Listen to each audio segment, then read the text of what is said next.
జల ప్రళయం విజయవాడను అతలాకుతలం చేసేసింది. బెజవాడకు భారీ నష్టం తెచ్చిపెట్టింది.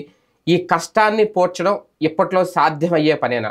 బెజవాడ మళ్ళీ పూర్వస్థితికి రావడానికి ఎన్నాళ్ళు టైం పడుతుంది? దాదాపుగా 25 లక్షలకు పైగా జనాభా ఉంటారు విజయవాడలో. ఒక 80% అయితే ఈ వరద బారినైతే పడ్డారు. ఒక్కొక్క కుటుంబం సగటున యావరేజ్గా చూసుకున్నా, అంటే వాళ్ళు పోగొట్టుకున్న డాక్యుమెంట్స్ కానీ, లేదంటే వెహికల్స్ కానీ, 4 వీలర్స్ కానీ, 2 వీలర్స్ కానీ, బట్టలు కానీ, ఏది చూసుకున్నా ఇంచుమించు 10 నుంచి 15 లక్షల ఆస్తి నష్టం అయితే ఖచ్చితంగా ఉంటుంది. ఇక ప్రాణ నష్టం అంటారా, ఒక 19 నుంచి 20 మంది పోయిన వాళ్ళని తిరిగి తీసుకురాలేం. ఆ విషాదం నుంచి కూడా వాళ్ళని బయటికి తీసుకురావడం ఇప్పట్లో చాలా కష్టం. ప్రభుత్వం ఒకవేళ సహాయం చేసినా అది ఏదో నామమాత్రంగా ఉంటుంది, కానీ వీళ్ళకి పూర్తిగా గట్టును పడేసేలాగైతే ఉండదు. ఏంటి ఈ దుస్థితి నుంచి, ఈ పరిస్థితి నుంచి బయటికి రావడం అంత సాధ్యమేనా? బెజవాడకు ఒక భారీ నష్టం పోడ్చడం కష్టమే అయినా అది సాధ్యతరం చేసే విషయంలో ఒకవేళ ప్రభుత్వం చొరవ చూపిస్తుందా, అది అసలు అవుతుందా? ఇదే అంశం మీద చర్చించే ప్రయత్నం చేద్దాం సార్. దాదాపుగా లెక్కేసుకుంటే ఒక్కొక్క ఇంటికి అంటే కొన్ని అంటే మరీ పూరు లోపలంటే చెప్పలేం, కానీ ఒక 10 నుంచి 15 లక్షల వరకు ఆస్తి నష్టం సంభవించే అవకాశం ఉంటుంది అనేది. ఎందుకంటే బెజవాడ మీద మీకు పూర్తి అవగాహన ఉంది కాబట్టి ఒక 80% అయినా ఈ వరద ఎఫెక్ట్ బారిన పడి ఉంటారు అనుకోవచ్చు. అంటే విజయవాడ మామూలుగా నగర జనాభా వచ్చేటికి 10 నుంచి 12 లక్షలు ఉంటారు. చుట్టూతో కలిపితే ఇప్పుడు పల్లెలు ఇవన్నీ కలిపితే మీరు చెప్పినటువంటి సంఖ్య ఈ ఎందుకంటే ఆ పక్కన ఉన్నటువంటి అంబాపురము, మైలవరం, వరద ప్రవాహ ప్రాంతం అంతా కలపాలి. గొల్లపూడి ఇవన్నీ కూడా కలిపి ఉట్టి విజయవాడ కార్పొరేషన్ పరిధి అయితే ఇది ఈ సింగినగరు, కొందావారి కండ్రిక, తర్వాత ఆంధ్రప్రభ కాలనీ, జర్నలిస్ట్ కాలనీ, తర్వాత గుడా కాలనీ, ఇవన్నీ ఎక్కువ వచ్చింది. మొత్తం నీళ్లు నిలబడిపోయింది 4 రోజుల నుంచి కూడా. ఇది అక్కడే 2.5 లక్షల ఇళ్ళు ఉన్నాయి. 2,70,000 దాకా ఇళ్ళు అంటే పూర్తిగా మునిగిపోయినాయి. ఫస్ట్ ఫ్లోర్ వరకు. ఇందులో ఈటిట్లలో ఉన్న లెక్క ఏంటంటే 1.5 2 లక్షల దాకా, 1.5 దాకా సింగిల్ బెడ్రూమ్ హౌసెస్. అవి ఏవి అప్పట్లో కార్పొరేషన్ ఇచ్చిన ఇళ్ళు. అవి స్ట్రాంగ్ గా ఉండవు, బలహీనంగా ఉంటాయి. అంటే ఏమంటారు, ఒంటిరాయి ఇల్లు లాంటివి. అంటే సిమెంట్ కట్టడాలే ఒంటిరాయికి ఎక్కువ, నార్మల్ రాయికి తక్కువ. అది సింగిల్ ఫ్లోర్. కనీసం మెట్లు కూడా ఉండవు దానికి. అది 62 గజాల బిట్లు, చిన్నవి అనమాట. వాటిట్లలో మెట్లు కూడా ఉండదు. జస్ట్ ఒక సీలింగ్ వేసి ఉంటది, ఒక గది, ఒక హాలు, వంటగది, దాంట్లో ఉండేటటువంటి సిస్టమ్. మొదట్లో ఫస్ట్లో అయితే 120 గజాలు ఇచ్చేవాళ్ళు. ఇది అటల్ బిహారీ వాజ్పేయి ప్రధానమంత్రి ఉన్నప్పుడు బాంబే కాలనీకి. ఆ తర్వాత అది సగానికి కుదించి 65 గజాలు 60 గజాలు చేశారు. 62 గజాలు 2 బిట్ల కింద ఒకే ఇంటి 2 ఇళ్ల కింద ఇవ్వడం ప్రారంభించారు. కట్టినే ఇచ్చారు ఆ రోజుల్లో. ఎవరు కమ్యూనిస్టులు ఇక్కడ ప్రభుత్వం, ఇప్పుడు మున్సిపాలిటీ కార్పొరేషన్. ఆ తర్వాత అక్కడ పైనేమో చంద్రబాబు గారు ఉన్నారు, అటు పక్కన వాజ్పేయి గారు. కాబట్టి ఆ టైంలో కట్టినాయి. ఇప్పుడు అవి చాలా వరకు డ్యామేజ్ అయిపోయినాయి. ఒకటి ఈ వాటర్ ఇంపాక్ట్ కి. ఇవాళ వీటిట్లలో సాధారణంగా ఇవాళ పేదవాళ్ల కింద రికార్డులో ఉన్నటువంటి వాళ్ళకి కూడా టీవీ ఉంది, ఫ్రిడ్జ్ ఉంది, కూలర్ గానీ ఉంటది, ఏసీలు కూడా ఉంటది. ఏసీ అంటే పైకి ఉంటది కాబట్టి. కానీ ఇప్పుడు ఈ స్థాయిలో ఇళ్ళకి అవి కూడా మునిగిపోతాయి మొత్తం. అవి సామాగ్రి ఉన్నట్టు కట్టుబట్టలతో వచ్చేసారు. ప్రతి ఇంటికి అలాగే 2 వీలర్ అయినా ఉంటుంది. అవన్నీ కలిపితే ఒక సామాన్య పేదల కుటుంబంలో 1 నుంచి 5 లక్షల లాస్ ఉంటుంది. ఈజీగా ఉంటుంది. 1 నుంచి 5 లక్షలు. ఇల్లు కూడా చివికిపోయిందంటే 15-20 లక్షలు లాస్ వేసుకో. ఇప్పుడు ఎంత చిన్న ఇల్లు కట్టాలన్నా మినిమం 10 లక్షలు. కాబట్టి అదొక సమస్య. మధ్య తరగతికి ఇంకా భారీ లాస్, మామూలు లాస్ కాదు. ఆ ఇల్లు మధ్య తరగతిది స్ట్రాంగ్ గా ఇల్లు ఉంటే ఓకే, లేదంటే ఇప్పుడు ఇది 4-5 రోజులు నానింది కాబట్టి వాటి నాణ్యత ఏంటో తేల్చాలి. అంటే ఇందులో వాల్యుబుల్ ఏంటంటే ఆ ఇంటికి సంబంధించిన డాక్యుమెంట్స్ కూడా నేను 2-3 బయట చూసా. అవి కూడా తడిచి ముద్దయిపోయి ఆ పైన పూర్వకాలంలో ఇంకి పెన్తో రాసినవన్నీ కూడా చెరిగిపోయినాయి చాలా వరకు. ఇప్పుడు మళ్ళీ దాని నకళ్ళు వస్తాయా లేదనేది డౌట్. ఇప్పుడు ఏంటో ఆన్లైన్ అయింది కానీ అప్పుడు లేదు. అది ఒక రకంగా చాలా భారీ లాస్, అది నష్టం. చాలా ఎన్ని వాళ్ళ చూస్తే ఓ రకంగా చెప్పాలంటే ముందు బతికామని సంతోషపడాలో భవిష్యత్తు ఏంటో అర్థం కావట్లేదు. వాళ్ళు చూడండి, జీవితకాలం సంపాదించుకున్నదంతా కొట్టుకుపోయింది. జీవితకాలం సంపాదించిందంతా. ఇప్పుడు నాకే టెన్షన్ ఏంటంటే, ఇప్పుడు అదే ఏరియా అవును. ఇల్లు ఎప్పుడో దాదాపుగా మన చిన్నప్పటి నుంచి కష్టపడితే ఉద్యోగాలు చేస్తే కొనుక్కున్న ఇల్లు ఇప్పుడు అది కాస్త చివికిపోయింది. ఒక రకంగా you are one of the victim అంతే దీంట్లో. ఇప్పుడు అది ఆ ఇల్లు అసలే మొన్ననే ఈ సిమెంట్ రోడ్ వేశారు. అంతకుముందు మేము ఇల్లు కొనుక్కున్నప్పుడు అది కొన్నది ఇల్లు.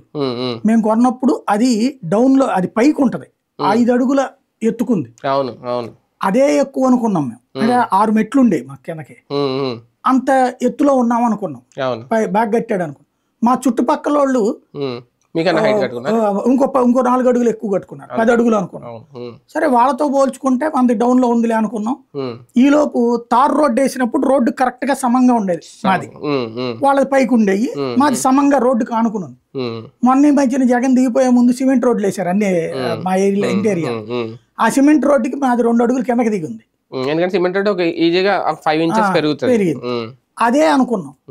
ఇప్పుడు ఈ దెబ్బతో అసలు అంటే మాకేమైపోయింది, అవన్నీ ఈ ఇళ్ళు అప్పట్లో ఉడావాళ్ళు కట్టిన అమ్మిన ఫ్లాట్లు స్థలాలుగా 100 గజాల పెట్లు, దాన్ని ఈ బిల్డర్లు కొని కట్టించినాయి. ఇప్పుడు మాదైనా అట్లా కనుక్కున్నది. అయితే ఇటు ఎట్లా ఏమైపోయింది, అక్కడొకటి కట్టడం వల్ల మాకు అటు ఇటు 2 కాలిస్తారు. అందులో నీళ్లు నిలబడటం వలన ఇది చివికిపోతుంది. ఇది ఒక పెద్ద సమస్య. రెండవ బాధ ఏంటంటే ఇప్పుడు దాంట్లో ఉన్నాయి ఓన్లీ కట్టుబట్టలు పరుగులు పెట్టుకుంటూ వెళ్ళారు ఎదురుగుండ డాబా మీద, అంతే. ఒకే ఒక్క మంచినీళ్ళ బాటిలు, ఒక్క బాటిలు, ఒక గిన్నె, ఒకళ్ళేమో గ్యాస్ పొయ్యాను, ఒకళ్ళేమో గ్యాస్ బండ పుచ్చుకుని పరిగెత్తుకెళ్ళారు ఇంట్లో వాళ్ళు ఎదురుగుండ డాబా మీదకి. అది కూడా అక్కడ 2వ అంతస్తులో ఒకళ్ళకి ఖాళీ ఉంది, అది కూడా వాళ్ళు అండర్ కన్స్ట్రక్షన్ లో ఉన్నది. గబక్కన దాంట్లో ఉండమన్నారు, అక్కడికి వెళ్ళి ఉన్నారు. అంటే అక్కడ సమస్య ఏంటి, ఇప్పుడు ఇంకేమీ లేవు. ఇవాళ బట్టలు, ఈ సామాన్లు ఇవన్నీ లెక్కేసుకుంటే, ఫ్రిడ్జ్, డబుల్ కార్డ్ బెడ్ ఇవన్నీ చూసుకుంటే ఎట్లా లేదన్నా 10 లక్షల రూపాయలు అయిపోయింది. అన్ని సర్వనాశనం అయిపోయినాయి. ఇంటిని లెక్కేస్తే 28 లక్షలు పెట్టి 27.5 లక్షలు పెట్టి అప్పట్లో కొన్నది, మొత్తం ఇంత లాసు. ఇప్పుడు ఏం చేయాలి, నేను మళ్ళీ ఇది సంపాదించాలంటే ఎన్నేళ్ళు కష్టపడాలి, అందులో ఎన్ని సంవత్సరాలు లోన్ కట్టి ఉంటారు. అది ఇక అసలు జీవితంలో సాధ్యమవుతుందా? స్థలం చూసుకుని సంతోషపడాలా, లేకపోతే ఇక దాంట్లో ఏమైనా చేసుకోవాలన్నా ఏం చేయాలనేది అర్థం కాదు. అదే కదా. ఇట్లాంటి వాళ్ళు ఎంతమంది ఉంటారు? ఇప్పుడు ఇదేంటి, మనం దినగండం 100 ఏళ్ళ ఇట్లాంటి బ్రతుకులు, కష్టార్జితం మీద బ్రతికేవాళ్ళం. కష్టార్జితం మీద బ్రతికేటటువంటి నాకు ఆ కష్టార్జితంతో సంపాదించుకున్నటువంటిది అది కాస్త ఇవాళ మొత్తం నడి రోడ్డు మీద నిలబడితే ఏంటి పరిస్థితి? ఒక రకంగా వరదలు విజయవాడ వాసుల జీవితాన్ని మొత్తం ఒక్క రోజులో మార్చేసి అతలాకుతలం చేసేసి. ఇప్పుడు మనుషులు ఒకటి నిన్నటిదాకా భయం ఏంటి, అందులో చిక్కుకుపోయిన వాళ్ళని ఎలా తీసుకురావాలి. ఇప్పుడు అక్కడ వాళ్ళు సరే ఆకలి కలమటించారు, తిప్పలు పడ్డారు, మంచినీళ్లు చెంచాతో తాగుతూ కూర్చున్నారు. బాగా మరి ఇంకా నీళ్లు ఉంటాయి, తాగలేము. అలాంటి స్టేజిలో నిజంగా వాళ్ళని చూస్తుంటే ఇంకా షాక్ నుంచి కోలుకోలేదు. ఎప్పుడు అలవాటుగా లేదు కదా, మనం ఏమన్నా ఏ కృష్ణానది లోపల ఉంటుంటే నీళ్లు వస్తుంటాయి మనకి మామూలు, పరుగులు పెట్టుకుంటూ ప్రాణ భయంతో పరిగెత్తాల్సిన పరిస్థితి వచ్చిందంటే, ఇంట్లో తీస్తున్నారంటే దన్మని వచ్చేసినాయి అంట, వాటర్ తోసేస్తుందంట గోడకి, దన్మని పరిగెత్తుకుంటూ వచ్చి వెళ్ళాడు. అది మొత్తం అట్లా అయిపోయింది. ఇప్పుడు 1918 నుంచి నేను సంపాదించడం ప్రారంభిస్తే రూపాయి దాస్తే వచ్చిన ఇల్లు ఇవాళ ఎందుకు పనికిరాదు. సామాగ్రి ఒక్కొక్కటి కొనాలంటే నానా తిప్పలు, చాలా పెద్ద చర్చ చేసుకునే వాళ్ళం. ఒక మంచం కొనాలంటే ఎంత అవుతుంది, ఎన్ని రోజులు దాచిపెట్టాలి, లేదా ఈఎంఐ ఎట్లాగా, ఆ టైంలో మనం ఏ సినిమాలు ఆపుకోవాలా, లేకపోతే ఏది ఆపుకోవాలి, కొత్త బట్టలు కొనుక్కోకుండా ఆపుకోవాలా, ఇట్లాగా లెక్కలేసుకుని కొనుక్కున్న సామాను ప్రతిదీ అట్లా లెక్కలేసుకుని కొనుక్కున్నదే. ఒక డైనింగ్ టేబుల్ కొనుక్కున్నా, లేకపోతే ఒక ఏడాదికి ఒక వస్తువు చొప్పున పోగేసుకున్నాం, ఏడాదికి ఒక వస్తువు చొప్పున. అది కూడా ఎప్పుడు TV9లోకి వచ్చిన తర్వాత, శాలరీ హైక్స్ వచ్చిన తర్వాత వాళ్ళు ఏడాదికి ఒకసారి బోనస్ ఇస్తారు. బోనస్ అనే కంటే బోనస్ కాదు, అది మనకి ఏప్రిల్లో ఇది వస్తుంది కదా, ఏప్రిల్ నుంచి అంటే సెప్టెంబర్లో వీళ్ళు జీతం పెంచేవాడు, ఏప్రిల్ నుంచి లెక్క కట్టి ఏప్రిల్, మే, జూన్, జూలై, ఆగస్ట్, సెప్టెంబర్ది ఆ పెరిగిన జీతం డబ్బులు ఇచ్చేవాడు. అది ఒక లంసమ్ అమౌంట్. దాని వలన అప్పట్లో ఒక్కొక్క వస్తువు డైనింగ్ టేబుల్ అని ఒకసారి అప్పుడు ఎంత జీతం 15,000 10,000 నుంచి బిగిన్ చేసాం, హైయెస్ట్ 25,000. అప్పుడు దాంతో కలిపితే ఒక 10,000 15,000 వచ్చినప్పుడు ఒక ఏడాది టీవీ కొనుక్కుంటే, కలర్ టీవీ కొనుక్కుంటే, ఒక ఏడాది డైనింగ్ టేబుల్ కొనుక్కుంటే ఇట్లాగా. ఆ తర్వాత జెమినీకి వెళ్ళినప్పుడు ఏడాదికి ఒకసారి బోనస్ 2 సార్లు వచ్చేది, పెర్ఫార్మెన్స్ బోనస్ 1,00,000 దాకా వచ్చేది. అప్పుడు కొంచెం పెద్ద వెరైటీలు కొనుక్కున్నాం, డబుల్ కార్డ్ బెడ్ అట్లాంటి. ఇప్పుడు కొలాప్స్. ఇప్పుడు ఇవన్నీ మళ్ళీ సంపాదించాలంటే అసలు ఎట్లా సాధ్యం అని. ఇప్పుడు ఎన్నేళ్ళు, 20 ఏళ్ళు, ఇప్పుడు వచ్చేటప్పటికి ఎంత అయిపోయింది, 25-30 ఏళ్ల నుంచి కొన్నాయి. మళ్ళీ ఇప్పుడు 25-30 ఏళ్ళు ఏడ సంపాదించాలా? ఇవాళ ఉన్న పరిస్థితులు అసలు ఆ సంపాదన ఎక్కడ ఉంది? జర్నలిజం ఫీల్డ్కి జీతాలే లేని దిక్కుమాల పరిస్థితులు. సాధారణంగా ఇలాంటి వరదలు వచ్చినప్పుడు, అంటే తుఫాన్లు వచ్చినా లేదంటే ఫైర్ యాక్సిడెంట్లు పెద్ద పెద్ద ఫ్యాక్టరీ జరిగినప్పుడు వాళ్ళకి ఏంటంత పరిహారాలు ఇస్తారు, మొన్న ఏదో ₹1 కోటి ఇలా. కానీ సాధారణంగా ఇలాంటివి జరిగినప్పుడు ప్రభుత్వం ఎలా, అంటే వాళ్ళకి రికవరీకి ఒక దారి చూపిస్తుందా? అసలు ప్రభుత్వం ఏమన్నా చొరవ చూపిస్తుందా? అసలు ఏమన్నా అంటే ఆ పరిహారంలో మధ్యతరగతి వాళ్ళకో లేదా మిగిలిన వాళ్ళకో ఒక క్యాలిక్యులేషన్స్ ఏమైనా ఉంటాయా? నేను ఇన్నేళ్ల నుంచి ఒక 100-200 వరదలు నేనే కవర్ చేశా. అందులో నేను కూడా బాధితులు అవుతానని ఎప్పుడు అనుకోలేదు. అయితే ఇంతవరకు కవరేజ్ చూసినటువంటి వాటన్నిట్లలో కూడా మ్యాక్సిమం ఏంటంటే పరిహారం అంటే ఇల్లు కొట్టుకుపోయినాయి ఉంటాయి చూడండి, గుడిసెలో అంటే మొత్తం ఇంకా వెళ్ళిపోయినాయి. పూర్తిగా కొట్టుకుపోతే 10,000 నేను, కొంచెం కొట్టుకుపోతే ఇది డ్యామేజ్ అయితే 5,000, మ్యాక్సిమం 25,000 అట్లాగే ఇచ్చిన సందర్భాలు ఉన్నాయి. అదే 50,000 ఏమైనా ఇచ్చారని తెలియదు. నేను గమనించినటువంటిది ఫీల్డ్లో కవరేజ్ చేసిన వాటిలో హైయెస్ట్ 25,000, అది కూడా పూర్తిగా పడిపోతే అట్లాంటి సందర్భం. పడనటువంటి వాడికి పాక్షిక డ్యామేజ్ అని 5,000 ఇట్లా ఇచ్చిన రోజులు ఉన్నాయి.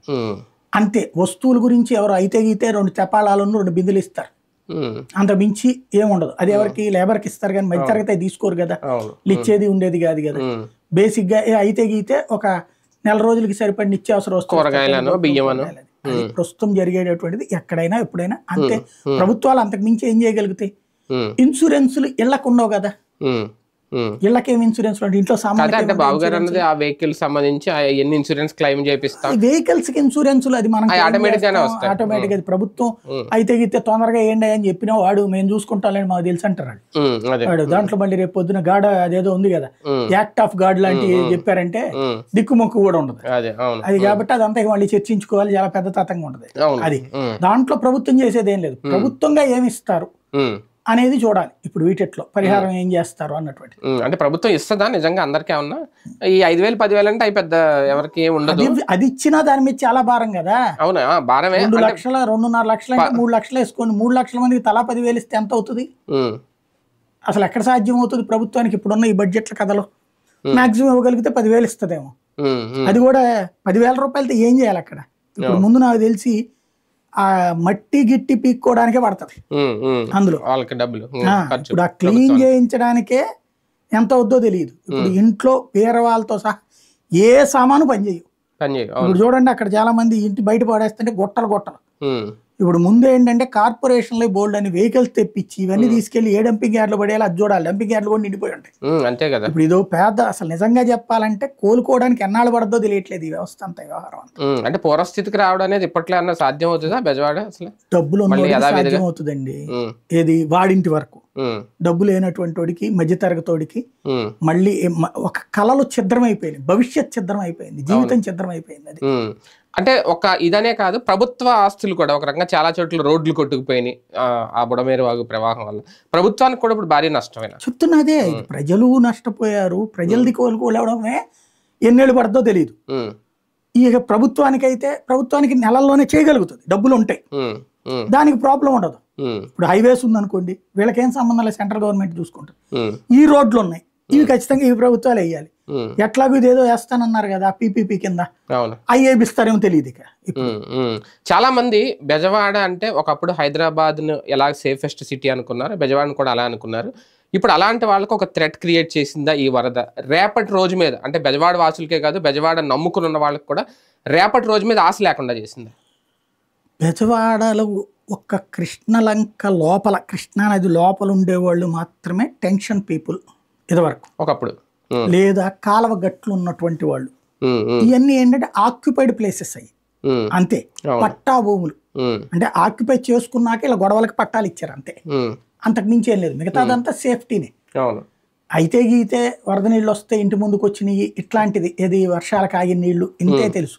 అవును. బుడమేరు పరివాహకంలో కూడా ఎక్కడ మునిగేవంటే ఇప్పుడు ఉన్నటువంటి మీరు చూసుంటారు సింగనగర్ వంతెన దగ్గర నుంచి ఆ లెఫ్ట్ సైడ్ పెద్ద కట్ట ఉండేది ఒకప్పుడు, ఇప్పుడు మీకు చిన్న కట్ట అక్కడక్కడ కనబడుతుంటది, చిన్న చిన్న గుడో అయ్యో గట్టు ఉన్నది, అసలు చాలా పెద్ద కట్ట. ఆ కట్టనే ఉన్నంత వరకు ప్రాబ్లం ఉండేది కాదు, ఆ కట్ట వెనకాలంతా నది బుడమేరు ప్రవాహ ప్రాంతం, పరివాహక ప్రాంతం. అటు వచ్చిన నీళ్ళన్నీ అటు పక్కకి వెళ్ళిపోయాయి. 33 తూముల్లో నుంచి 33 తూములు అని ఉండేది కుందావరి కంట్రికి దగ్గర, ఆ 33 తూముల్లో నుంచి అటు వెళ్ళిపోయాయి. ఆ తూములని మూసేసుకుంటూ ఆక్రమణ చేసుకుంటూ కట్టిన వాటిని ఎవడు పట్టించుకోవాలి. అవును. ఇప్పుడు బుడమేరు వాగు చుట్టుపక్కల ఎక్కువ ఆక్రమణలు ఉన్నాయనేది కూడా బయటకు వస్తుంది. ఆక్రమణ కాదు అవి, అది సొంత భూములే. అవును. ఇక్కడ సమస్య ఏంటంటే ఒరిజినల్ ఆక్రమణ కొల్లేరు ఆక్రమించుకోవడం వలన అదంతా కొట్టుకుపోయింది. రెండవది ఈ కట్ట లోపలది బుడమేరు పరివాహక ప్రాంతమే, కానీ అక్కడ పెద్ద ఎత్తున ఇళ్లకి అది ప్రైవేట్ స్థలాలు, పొలాలు తర్వాత కన్వర్ట్ అయినాయి, నాళా పన్నులు కట్టుకుని అవన్నీ పర్మిషన్ తీసుకున్నారు, లేఅవుట్లు వేసారు, లేఅవుట్ లేకుండా ఇండివిజువల్ కట్టుకున్నారు, పర్మిషన్ ఇచ్చేసింది గవర్నమెంట్, అది కార్పొరేషన్కి. అవన్నీ ఇప్పుడు ఉన్నాయి. అయితే అవి కూడా మునిగిన వాటిలో ఇప్పుడు నందమూరి నగర్ వాస్తవంగా చెప్పండి ఒకప్పుడు ఉడా కాలనీ హైయెస్ట్ రేట్ సింగనగర్ మొత్తం మీద, తర్వాత సింగనగర్ హైయెస్ట్ రేట్ అయింది, సింగనగర్ ని బీట్ చేసి నందమూరి నగర్ అయింది. 1.5-2 కోట్ల రూపాయలు అక్కడ ఇల్లు, అపార్ట్మెంట్ లో ఫ్లాట్ 70-80 లక్షల రూపాయలు. అక్కడ ఓ రకంగా చెప్పాలంటే బందర్ రోడ్డు ఏలూరు రోడ్డు రేట్లు వచ్చేసినాయి అక్కడ. అలాంటిది ఇప్పుడు ముంపుకు గురైంది. ఇప్పుడు సమస్యల్లో ఏంటంటే ఆ ప్రాంతంలో ఉన్నటువంటి ఒకటి బెజవాడ రియల్ ఎస్టేట్ కి పెద్ద shock. Number 1 Bezawada real estate market collapse అయిపోయినాయి. ఏ రేంజ్ లో అంటే మీరు అబ్జర్వ్ చేస్తే మనం ఇదివరకు విజయవాడ వెళ్ళినప్పుడు చూసేవాళ్ళం కదా, ఆ రామవరప్పటి ఫ్లైఓవర్ దిగిన తర్వాత అదంతా పొలాలు యాక్చువల్. అయితే ఈ మధ్యన విల్లాలు వచ్చేసినాయి, అపార్ట్మెంట్లు వచ్చేసినాయి, అన్ని కాస్ట్లీ అపార్ట్మెంట్, మినిమం 70-80 లక్షలు, మాక్సిమం 3 కోట్లు దాకా ఉన్నటువంటి విల్లాలు. ఇప్పుడు అవన్నీ కూడా నిండినాయి మొత్తం. ఇప్పుడు మళ్ళీ సరే నీళ్లు పోతాయి, మళ్ళీ మామూలుగా ఉంటాయి, కానీ ఒకసారి నదీ పరివాహక ప్రాంతం అన్నాక, అది లోతట్టు ప్రాంతం అన్నాక మళ్ళీ కొనాలంటే ఎవడన్నా ధైర్యం చేస్తాడా? భయపడతారు. ఇప్పుడు మార్కెట్ ఇవాళ అదొక సమస్య, రియల్ ఎస్టేట్ మార్కెట్. ముందు జనాలకి ఇప్పుడు థ్రెట్ ఏంటి పరిష్కారం? బుడమేరు ఏది మన చేతిలో ఉండదు, నీళ్ళు అనేది. బుడమేరు వరద సరే వచ్చింది 1963 దగ్గర నుంచి బుడమేరు వరదలు బిగిన్ అయితే 90లో ఒకసారి, 2004లోను 2005లోను ఒకసారి, ఇప్పుడు హైయెస్ట్ 3వది అనమాట. ఇది హైయెస్ట్ 3వ వరద. అప్పుడు ఎప్పుడో జగదేక వీరుడు అతిలోక సుందరి సినిమా అప్పుడు వచ్చినాయి అట ఇటు పక్కకి వార.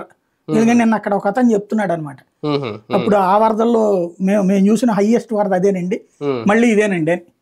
అంటే అది 90లో అనుకుంటా జగదేక వీరుడు అతిలోక సుందరి అంటే. ఆ తర్వాత మళ్ళీ ఇప్పుడు అంత వరద వచ్చిందండి. జనాభా పెరిగారు, ఇల్లు పెరిగినాయి, కట్టడాలు పెరిగినాయి, ఊరు ఎక్స్టెన్షన్. కాబట్టి ఇదొక సమస్య. అయితే విజయవాడకి ఇప్పుడు ఒకటేంటంటే కొండలు, 2 ఈ నదీ పరివాహకం, 3వది బుడమేరు పరివాహకం అయిపోయింది. ఇప్పుడు బెజవాడని ఏం చేయాలి, ఎలా చేయాలి, పరిష్కారం ఏంటి? Alternative measures. ఈ ప్రతిసారి జరిగినప్పుడు ఇప్పటికి నేను 30 ఏళ్ల నుండి వెంటనే ఉన్నా, పరిష్కారం అయిపోయిందని కూడా నమ్ముతా వచ్చా. కొండవీటి వాగు ఎట్లయితే అవతలకి మళ్లించారన్నారు, ఇప్పుడు నేను చూస్తే తేలింది మళ్లించేసాము అని చెప్పి. అక్కడ మొదట ఒకప్పుడు దేవినేని ఉమా ఉద్యమం చేశాడు బుడమేరు వాగుకి. ఏది 2005లో వరద వచ్చినప్పుడు ప్రకాష్ నగర్ ఇవన్నీ మునిగినాయి. అప్పుడు వచ్చి మీరు ఇట్లా చెయ్యాలంటే అప్పుడు రాజశేఖర రెడ్డి అది అడిగాడు. 9 ఏళ్ల నుంచి మీ బాబే కదా అధికారంలో ఉంది, అంతకుముందు 5 ఏళ్ళు 6.5 ఏళ్ళు ఎన్టీ రామారావు కదా అధికారంలో ఉంది, మధ్యలో కాంగ్రెస్ పార్టీ వచ్చింది 5 ఏళ్లే, మరి ఇంతకాలం ఏం చేశారు అని అడిగాడు ఎవరు రాజశేఖర రెడ్డి. సరే నేను చేపిస్తాను, నేను కట్టించి చూపెడతాను నీకు అని చెప్పాడు. అప్పుడు ప్రారంభించిందే డైవర్షన్ కెనాల్, ఏది పోలవరం కట్టి ఈ నీళ్లు పోలవరంలోకి మళ్లించేసి చేయాలన్నది. అయితే దాన్ని రాజశేఖర రెడ్డి చనిపోయాక అది పక్క వెళ్ళిపోయింది. దేనేనోమా దాన్ని ఏం చేశాడు, పోలవరం వాటర్ని తీసుకెళ్లి కృష్ణానదిలోకి డైరెక్ట్ గా ఇప్పుడు ఎట్లయితే కలుపుతున్నారు, డైరెక్ట్ గా ఇదే కెనాలు పోలవరంలో కాలువ కెనాల్ వెళ్ళి నేరుగా కృష్ణానదిలో పెడితే బాగుండేది, ఏ ప్రాబ్లం ఉండేది కదా. దాన్ని తీసుకెళ్లి VTPS కెనాల్ లింక్ చేశారు. ఇప్పుడు వచ్చిన గొడవ అది. VTPS కి లింక్ చేయడం వల్ల VTPS కి దీని కెపాసిటీ లేదు, వరద నీటిని మెయింటైన్ చేసే కెపాసిటీ కాదు.